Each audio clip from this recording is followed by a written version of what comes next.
New York City is melting in the grip of a brutal summer. The kind of heat that doesn't just sit on your skin, it seeps into your bones, turns tempers foul, and sends crime spiking through the rooftops. Garbage stews on corners. Subway vents wheeze like dying lungs. And in the middle of this blistering chaos, a monster has come to hunt. Welcome back to your nerdy show. I'm your host, Spoiler Master. This is Predator vs. Spider-Man Issue 1, the beginning of a 4-issue bloodbath brought to life by Benjamin Percy and Marcelo Ferreira, following the pulse-pounding success of Predator vs. Wolverine and Predator vs. Black Panther. This time, it's your friendly neighborhood Spider-Man, facing down the galaxy's deadliest hunter. Only this isn't your standard Yautja. This one is something far worse. Meet Skinner. No clan, no honor, no rules. Just bloodlust. The story opens with a tone that's grim and oppressive. The sun has claimed the city,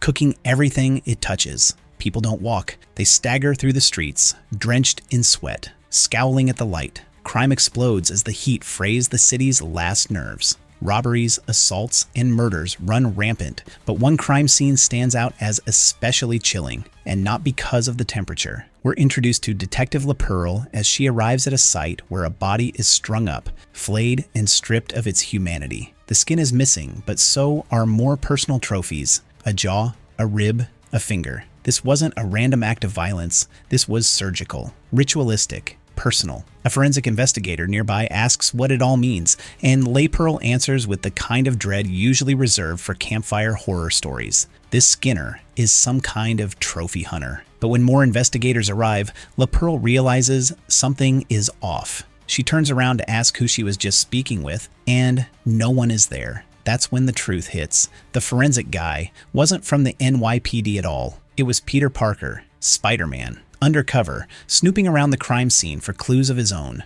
Peeling off his PPE suit and slipping into his webs, Spidey calls J.J. Jonah Jameson with an update. He's got something big. The kind of exclusive Daily Bugle loves: crime scene photos, eyewitness details, and maybe even a new serial killer on the loose. Peter swings off toward the Bugle office, but he doesn't get far. A van loaded with armed robbers tears down the street, heading straight for a group of kids playing in the spray of an open fire hydrant. With no time to spare, Spider-Man swoops in and saves the day, snatching the kids out of harm's way in a breathtaking sequence of classic heroism. Meanwhile, the robbers flee to their hideout, still giddy over the cash they've stolen. One of them says what all criminals in these stories eventually say: let's split up and no one talks to nobody. But when he turns to check on his partners, they're already dead. He pulls a gun, but it's far too late. A shadow looms. A hand reaches out. In one horrific motion, his face is peeled off, literally skinned from his skull. The killer steps into view,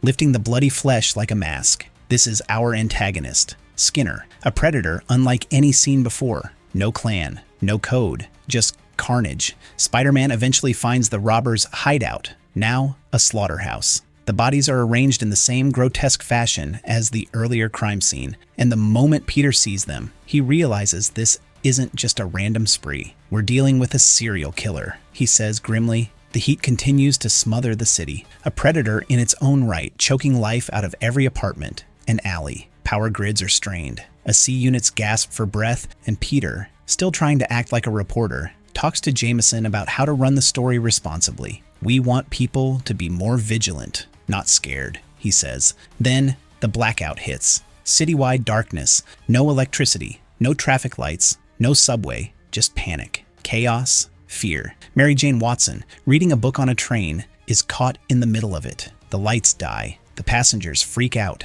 A young girl beside her clutches her arm in terror. MJ tries to calm her, telling her it's just a blackout. No big deal. But then they look outside. Silhouetted on the tracks is a figure they don't recognize. Not a transit worker, not a cop. It's Skinner. Back at the Bugle, Jameson and Peter scramble to figure out how to keep the story going despite the blackout. They decide to go old school, printed newspapers. But no one wants to buy a paper in a blackout. Everyone's too hot, too tired, too scared. Then, Detective LaPearl storms into the office. She slams the newspaper down on Jameson's desk and demands to know who's responsible for the unauthorized crime scene photos printed on the front page. The name on the credit Peter Parker. Le Pearl is furious. There are laws against publishing crime scene images without police permission, especially with victims so grotesquely mutilated. She grabs Jameson by the collar and demands to know where Peter is. She's got questions. But Peter's already gone. And his destination?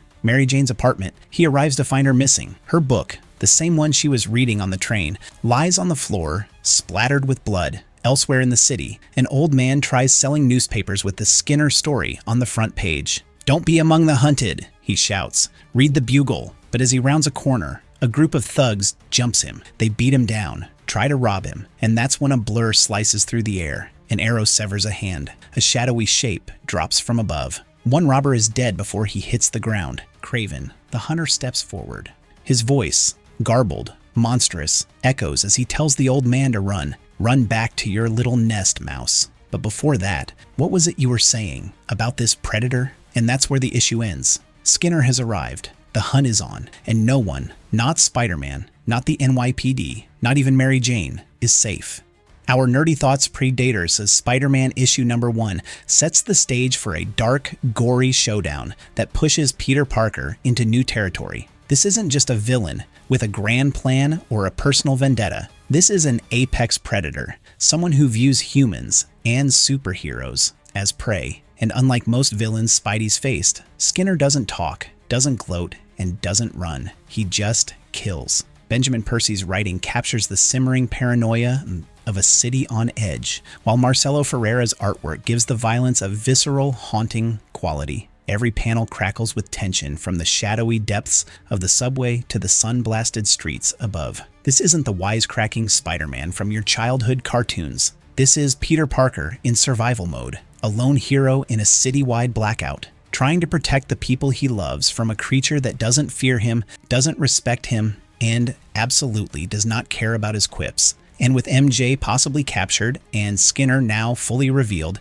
issue number 2 promises to turn the tension up to 11. Will Spider-Man find MJ before it's too late? Can he survive a fight with a predator who's already skinned his way through half the city? Or will Peter Parker become just another trophy? We'll find out soon enough. One thing's for sure, the hunt has only just begun. Let us know in the comments what you thought about Predator versus Spider-Man number 1. Do you think Skinner is deadlier than past predators like the ones from Predator versus Wolverine or Black Panther? And how will Spidey survive when he's so clearly outmatched? Like, share, and subscribe for more deep dives into your favorite comic book crossovers.